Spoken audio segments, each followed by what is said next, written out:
상쾌한 아침 원주에서 출발합니다.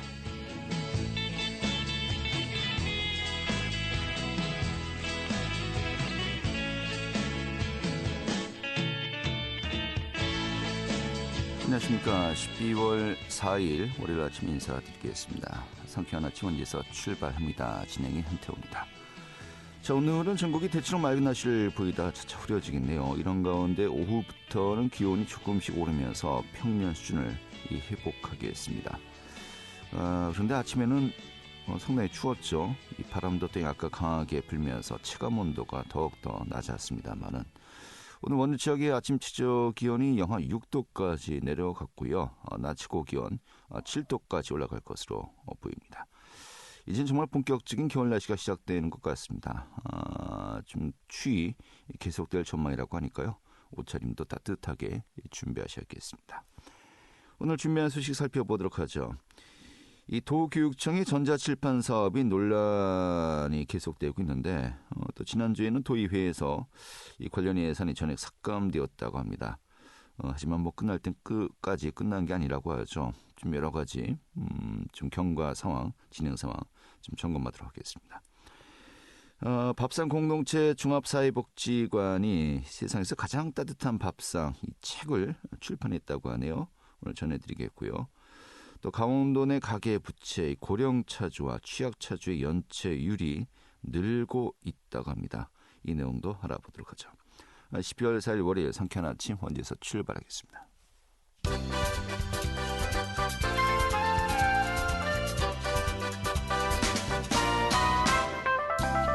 오늘의 뉴스입니다. 오늘 15일부터 원주와 춘천, 강릉을 제외한 강원특별자치도 내 15개 시군에서 비대면 진료 추진이 가능해집니다. 정부는 기존의 섬과 벽지 주민에게만 허용되었던 비대면 진료 추진을 지역 응급의료센터까지 30분 이내 도달이 불가능한 주민들의 비율이 30%가 넘는 응급의료 취약지 주민들까지 허용하는 이 비대면 진료 시범사업의 보완 방안을 발표했습니다. 강원FC가 올 시즌 K리그 1 12위에 성공하면서 자동 강등 위기에선 벗어나 승강 플레이오프로 향하게 되었습니다.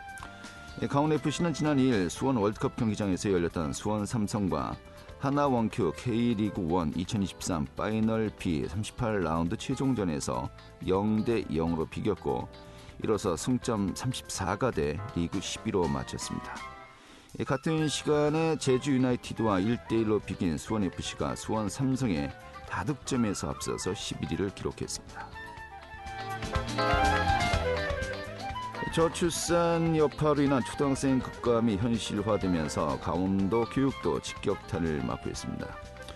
강원특별자치도 교육청은 다른 지역의 학생들은 물론이고 외국 학생들까지 유치하겠다는 대책을 내놓았습니다. 또 학령 인구 국감 여파에 강원 교육도 체질 개선이 불가피한 상황이 지속되고 있습니다. 오늘의 뉴스였습니다.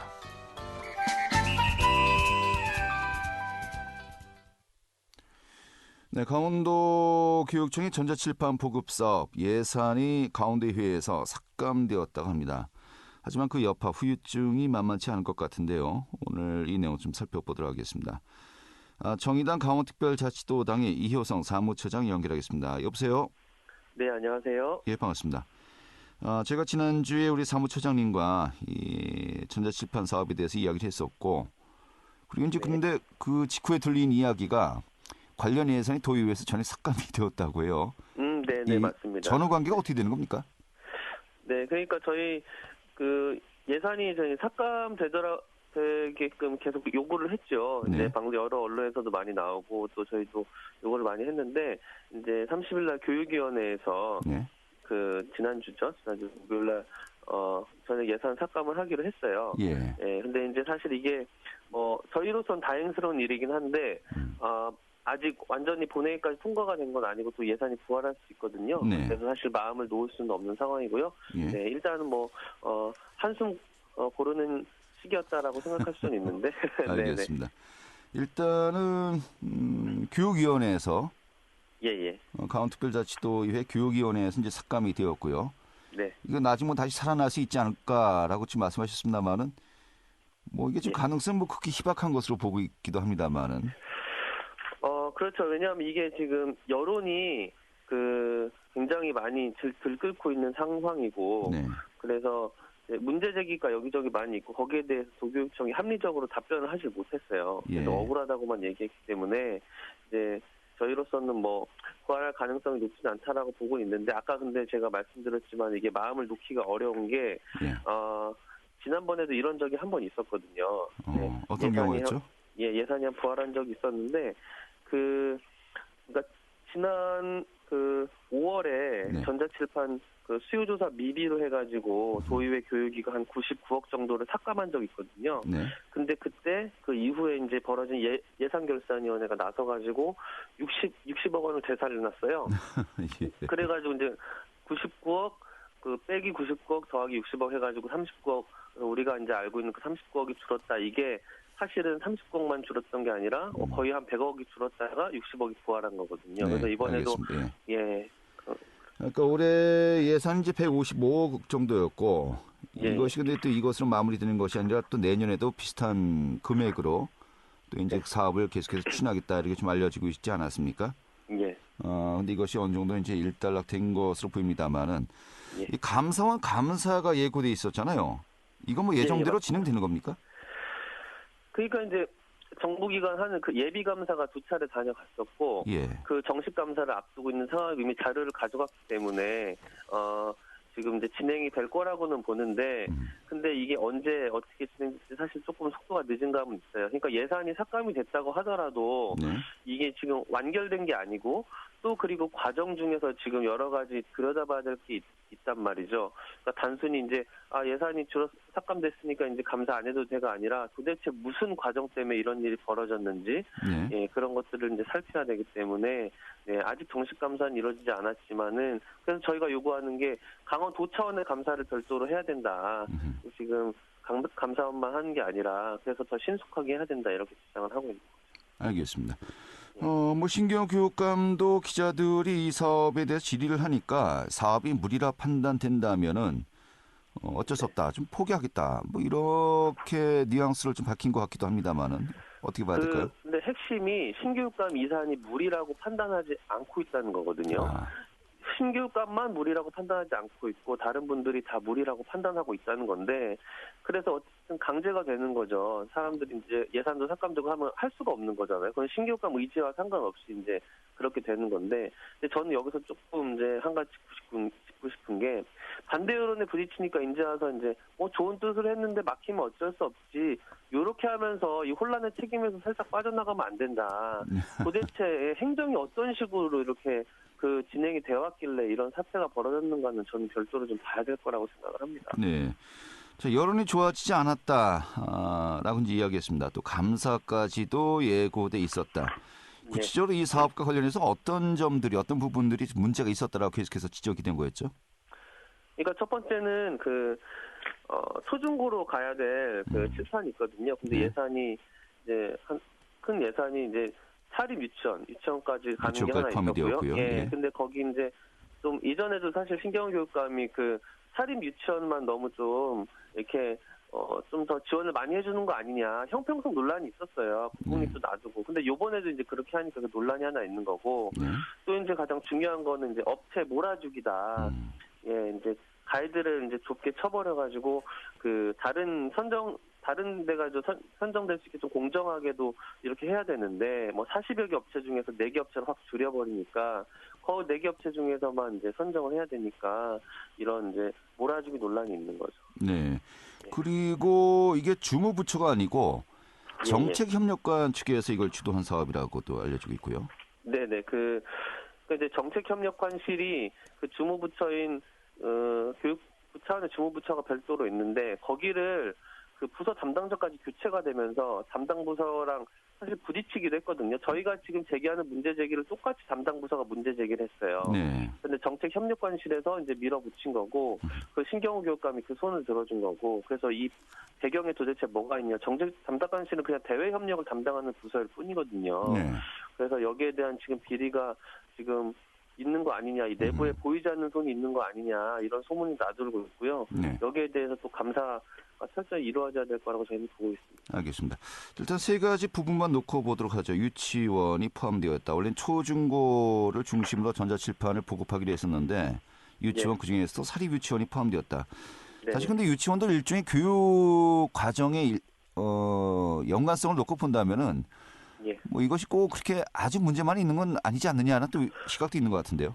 그 전자칠판 뭐 유치원이든 뭐 초등학교든 중학교든 필요한 데 있으면은 당연히 예산 지원해주고 사용하는 게 맞죠. 네. 근데 저희가 전자칠판 그 자체를 이제 문제가 있다고 여기는 게 아니라 그 활용도가 높다고 하는 전자칠판을 이런 식으로 보급하느냐, 이게 보급 과정에서의 문제거든요. 네.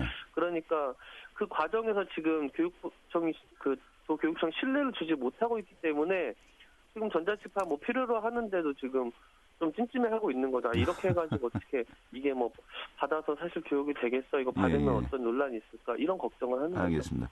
그러니까 문제는 이제 처음에 이제 초중고에만 보급하겠다고 했는데 네네. 나중에 유치원, 사립유치원도 이제 포함이 된 거 아니겠습니까? 포함된 네네. 과정이 석연치 않다. 예, 지금 이렇게 네. 지금 목소리를 내고 있는 거 아니겠습니까? 그러니까 이게 수요조사를 했다가 이제 미비돼가지고 이제 한 번 더 하고 이런 과정이 있었는데, 그러니까 5월에 이 초중고 예산 편성됐다가 갑자기 이게 지금 들어온 거거든요. 네. 그 안에서 뭐 제대로 된 절차나 과정이 없었어요, 사실은. 그리고선 이 예산을 지금 편성할 때도 그 예산 항목을 임의적으로 조정을 해버려가지고 원래 이제 공립 단설에만 되는 건데 사립까지 갑자기 이렇게 임의적으로 이제 멋대로 조정을 한 거죠. 사실은 절차를 지키고 좀 시간이 걸리더라도 그렇게 좀 그 공정하고 투명하게 했다면은 모르겠는데 그게 네. 아니라 그냥 임의적으로 갑자기 이렇게 해버리니까 아니 뭐가 있는 거 아니야? 사람들이 알겠습니다. 이렇게 생각할 수밖에 없는 거죠. 예. 지금 업체 몰아주기라고 이제 하고 있는데, 또 이제 신교육감도 제가 지난주에도 질문을 드렸었고 답변했습니다만 다시 한번 또 확인하는 차원에서 여쭤보도록 하죠. 예. 조달청 납품 우수 업체를 예. 위주로 하도록 하자. 그 권고를 했다는 것인데 또 이제 학교에도 다 이제 구매 물품 또 위원회가 따로 있고요. 이것을 업체 몰아주기라고 보는 건 또 무리가 있는 거 아니냐라고 또 이야기하고 싶습니다만 어떻게 이해해야 될까요? 그러니까 조달청에 등록된 업체가 48개예요. 네. 그리고 이 업체들에 대해서 사실은 기존의 시도교육청들은 다른 데도 전자칠판 사업을 하거든요. 네. 근데 하다가 이제 보면은 최소한의 권고만 해주게 돼 있고 학교가 좀 자율적으로 좀 결정하게 돼 있어요. 그러면은 여러 가지를 보겠죠. 근데 그거 여러 가지를 보게 하는 게 아니라 가이드 자체를 확 줄여버려가지고 업체 선정 사실상 아까 4개라고 말씀드렸는데 정확히 말씀드리면 3개거든요. 3개 중에 한 군데 4개도 아니고 3개입니까? 예, 그것도 하나는 또 안 돼요. 그러면 그 3개 중에 이제 한 군데만 되는 건데 사실은 학교들한테 자율성을 열어줬다라고 신경교육감이 얘기하지만은 3개 중에 한 군데밖에 고를 수 없는 거예요. 그럼 사실은 뭐 말이 좋죠. 우수 조달 인증 업체라고 하지만 사실 그 인증의 절차나 과정 같은 것에 보면 대기업이나 조금 그 유명한 브랜드가 될 수밖에 없는 구조도 있는 거거든요. 네. 사실은 실력 있고 있는 중소기업이라든가 다양하게 보면서 학교 실정에 맞게 해야 될 수 있는 건데 그 예산 300억짜리를 그렇게 이제 그 거의 뭐 특정 업체라고 볼 수 있죠. 두세 군데다가 몰아주는 방식은 이거는 예산 사용하는 적합하지 않죠. 알겠습니다. 어떻게 보면 또 가장 또 핵심이 되는 좀 부분이 이 주무부처에서 반대를 함에도 불구하고 정책협력관이 이것을 추진했다라는 것입니다. 네. 신교육감도 여기 이제 힘을 실어줬고요. 이런 가운데 이렇게까지 사태가 악화되면서 평화경제연구소인가요? 또 네. 비롯해서 시민단체들은 이 정책협력관을 즉각 인사 조치하고 관련자 모두 이 책임을 물어야 한다라고 이제 주장을 하고 있습니다. 이 부분까지 진행이 된다라고 이제 보십니까? 저희는 강하게 요구해야 될 거라고 보고요. 그리고 왜 그러냐면 이전에 이게 전력이 있어서 그래요. 이 정책협력관실에서 일하는 분 중에 한 분이 그 이제 신경교육감 지지하는 선거운동 지지 단체 거기 이제 다 그 계셨던 분인데 원래 이런 거는 이제 선정 기준에서 올해 뭐 지원 사업 하나 있었어요. 거기에 선거운동한 단체는 그 선정 기준에 그 가이드가 안 돼가지고 지원을 해줄 수 없는데도 불구하고 4천만 원을 지원을 해줬다는 거죠. 그래서 문제 제기가 있었거든요. 근데 이거 교육청에서 자체적으로 감사하겠다고 했는데 물론 이제 금액은 다시 회수해갔지만 아직 감사를 안 하고 있거든요. 분명히 뭔가 있고 여기에 대해서 좀 들여다봐야 되는데 이게 지금 약간 미온적이라서 지금 걱정이고요. 특히 이제 저희는 이 강원도 차원의 감사를 촉구하는 이유는 뭐냐면 정부에서 감사원을 들여다봐가지고 하는 게 속도도 그렇고 사실 이렇게 꼼꼼하게 이런 것까지 전반적으로 들여다보기 어려울 수도 있거든요. 네. 강원특별자치도라고 하면 지금 우리가 계속 김진태 도지사도 얘기했던 게 뭔가 도민을 위해서 정말 특별한 권한을 가지고 이렇게 이제 좀 도민의 어떤 그 자치권을 사용하겠다라는 거잖아요. 근데 지금 자치권을 가지고서는 우리가 자체적으로 충분히 들여다보고 빠르게 지금 즉각적으로 예산 사용을 막아야 될 일이 있는 건데 이런 거에 대해서 너무 미온적으로 나가는 거 아니냐. 그래서 저희가 이제 강원도 차원의 자체 감사를 또 빠르게 즉각적으로 하라고 지금 얘기를 하고. 알겠습니다. 이게 또 교육청 관련 또 감사 인원이 부족하다는 것도 저희가 이제 한번 또 다뤘었습니다만은 다 이게 또 연계되어 있는 또 그런 그 화두가 아닌가 싶네요. 네. 알겠습니다. 오늘 말씀 잘 들었고요. 향후에 또 최종적으로 또 예산이 어떻게 또 살아날 수 있는지 아니면 이렇게 또 마무리가 되면서 후속 조치가 진행되는지 좀 지켜봐야 되겠네요. 알겠습니다. 오늘 이렇게 정리하죠. 고맙습니다. 네, 고맙습니다. 네, 정의당 강원특별자치도당의 이효성 사무처장이었습니다. 알찬 정보, 생생한 현장의 소식을 전해드립니다. 리포터 현장. 네, 밥상공동체 종합사회복지관에서요, 요리 그림책을 출간했다고 합니다. 세상에서 가장 따뜻한 밥상을 출간했는데 이 어르신들이 또 사연이 담겨 있다고 하네요. 오늘 소개해드리겠습니다. 박다현 리포터 어서 오시죠. 네, 안녕하세요. 네, 이 밥상공동체에서 요리 그림책을 출간했는데 어르신들의 사연이 담겨 있다고요? 네, 맞습니다. 밥상공동체 종합사회복지관에서는 어르신들만의 소중한 추억과 레시피를 담은 세상에서 가장 따뜻한 밥상 요리 그림책을 출간했는데요. 시간이 지나도 생각나는 음식을 보면 생각나는 사람에 대한 추억을 담았습니다. 밥상공동체 종합사회복지관에서는 2016년부터 사회공헌활동 기부은행 사업으로 보건복지부의 지원을 받아 돌봄 사각을 예방하기 위해 돌봄 봉사자와 어르신을 연계해 활동을 하고 있는데요. 원주여자고등학교 학생들과 한라대학교 사회복지학과 학생들이 함께 참여해 어르신을 만나면서 추억도 듣고 그 내용을 글과 그림으로 남기는 활동을 같이 진행했습니다. 자세한 내용 밥상공동체 종합사회복지관 하태화 부관장 이야기 들어봤습니다. 이번에 세상에서 가장 따뜻한 밥상 그림책에서는 어르신들만의 소중한 추억과 레시피를 담아 보았습니다. 복지관 사업 중에 사회공헌활동 기부은행이라는 사업이 있는데요. 이거는 한국사회복지협의회 공모에 선정이 돼서 보건복지부 예산으로 2016년부터 진행되고 있는 사업이에요. 이제 어르신들 돌봄 사각을 예방하기 위해서 돌봄 봉사자와 어르신들을 연계해서 활동을 하고 있고요. 지금 원주여고와 한라대학교 사회복지학과 학생들이 한 30여 명 봉사활동을 함께 하고 있는데 10분의 어르신들을 만나면서 추억과 사연을 듣고 또 어르신들 레시피로 같이 음식도 만들고 나누는 시간을 가졌고요. 그 내용을 글과 그림으로 남기는 활동을 3개월 동안 함께 했습니다. 네, 자 시간이 생각나는 추억의 음식 누구에게나 이제 있을 텐데요. 자, 이 그림책 어떤 내용들이 담겨져 있습니까? 네, 학생들과 어르신들이 매주 만나 추억이 담긴 음식에 대해 이야기를 나누고 또 그림을 그리고 수정하고 채색하기를 반복하면서 원화를 완성하기까지 3개월의 시간이 걸렸는데요.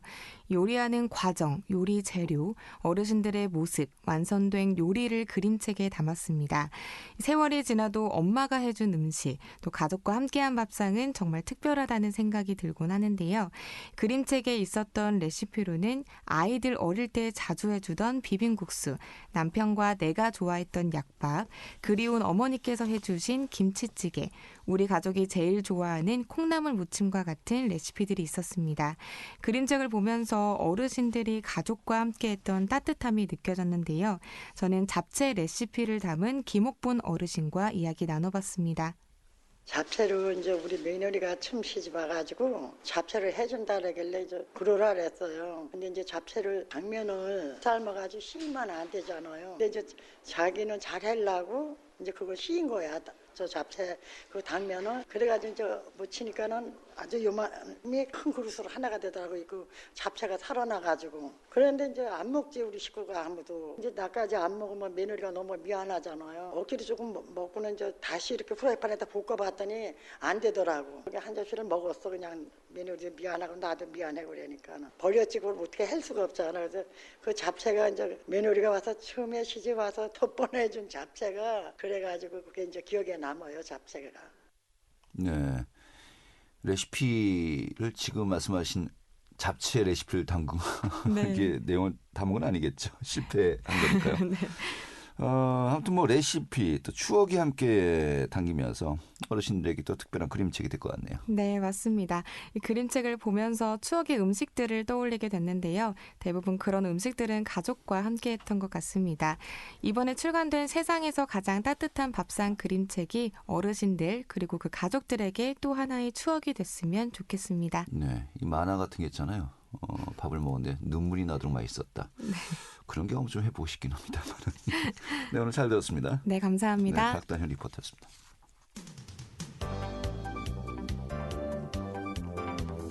생생한 현장, 유익한 생활 정보를 전해드리겠습니다.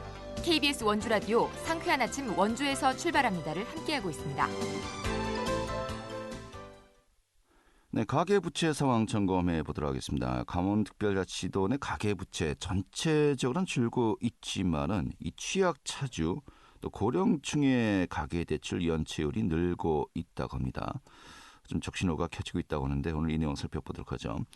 이 한국은행 강원본부 기획금융팀의 정용준 과장 연결하겠습니다. 과장님. 네, 안녕하세요. 예, 반갑습니다. 자, 먼저 오늘 그 취약차주의 연체율이 늘고 있다라는 주제로 좀 이야기를 들어봐야 되겠는데 먼저 취약차주라는 그 개념이 우리가 어떻게 이해를 하면 되겠습니까? 네, 우선 취약차주의 정의를 정확하게 말씀을 드리자면 예. 저신용층이거나 혹은 저소득자이면서 이제 금융기관 3개 이상에서 대출을 보유하고 있는 차주를 저희가 취약차주라고 정의를 하고 있습니다. 아, 그렇군요. 아무래도 좀 신용도가 낮고 소득이 낮고 그래서 좀 취약할 수밖에 없는 분들을 취약차주, 또 고령층까지 포함이 되는 거고요. 네, 맞습니다. 예. 고령층은 이제 그 연체율이 조금 취약차주와는 좀 다르게 나타났는데요. 예.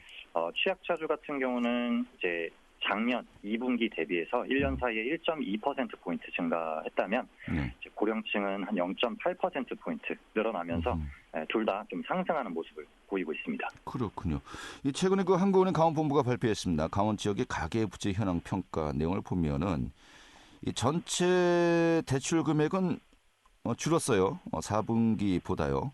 2분기가. 네, 맞습니다. 그런데 도래 이제 이런 취약차주의 연체율은 급등을 하고 있는 거로군요. 예, 맞습니다. 이 부분 좀 설명 좀 해주시죠. 예. 네, 우선 가계부채 규모로는 이제 작년 2분기 대비해서 40조 원에서 38.7조 원으로 한 1.3조 원 가량 비교적 크게 줄어든 편이고요. 그리고 또 가계부채 비율도 이제 GRDP로 비교해서 보자면 강원 지역은 82%입니다. 이는 전국 94%에 비해서 좀 상대적으로 양호한 편이긴 한데요. 네.